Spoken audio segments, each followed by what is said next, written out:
सबसे बलवान जी, अरे सबसे बलवान जी बाबा हनुमान रौरा। आज दुनिया के सबसे बड़ा रंगदार के हनुमान जी। आज केहू कहे कि हाँ हम बिहार के माफिया हैं, उत्तर प्रदेश के हैं, हम ना मानो, हम ना मानो। विश्व के रंगदार हनुमान जी भइल। भारत देश में रह के लंका में आग लगा दी हले रावण के घर में, वैसा रंगदार के हो। बाकी लोग बात तो ठीक है। सबसे बलवान जी, अरे सबसे बलवान जी, अरे बाबा हनुमान रौरा सबसे बलवान जी, बाबा हनुमान रौरा।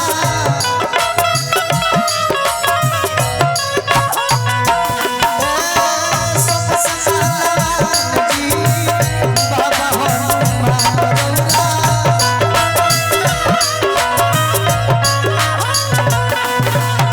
सबसे बलवान जी, सबसे बलवान जी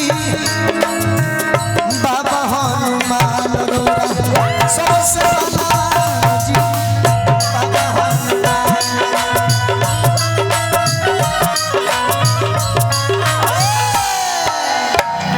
बचपन में लील बहिनी सूरज महाराज के अतुरनी गुमान रौरा रावण रामबाज के।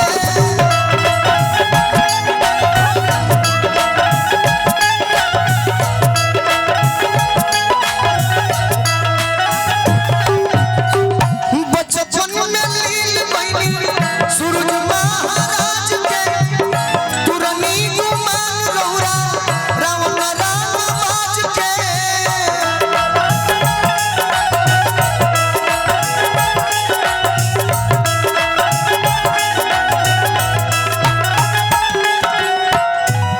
कलवों के काल हे जखमी हनुमान जी, कलवों के काल जी, कलवों के काल जी, कलवों के हिल हिल हिल हिल तार मन बता जी। कलवों के काल जी, ए तरी कलवों ना, कलवों के काल जी, कलवों के काल जी, अरे बाबा हनुमान रौरा। अब तनी अपन होला होके कि बाबा हनुमान रौरा आ सबसे बलवान जी।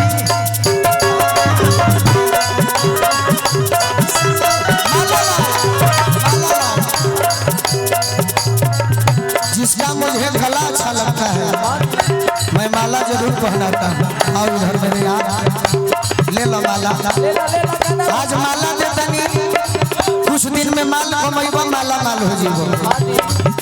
कलवों के काल जी, अरे कलवों के काल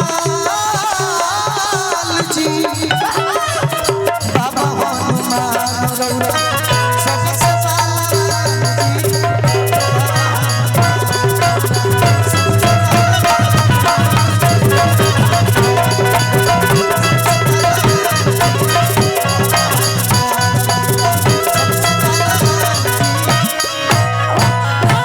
एक बार सब कोई बोली प्रेम से बजरंग बली की। चली पूरा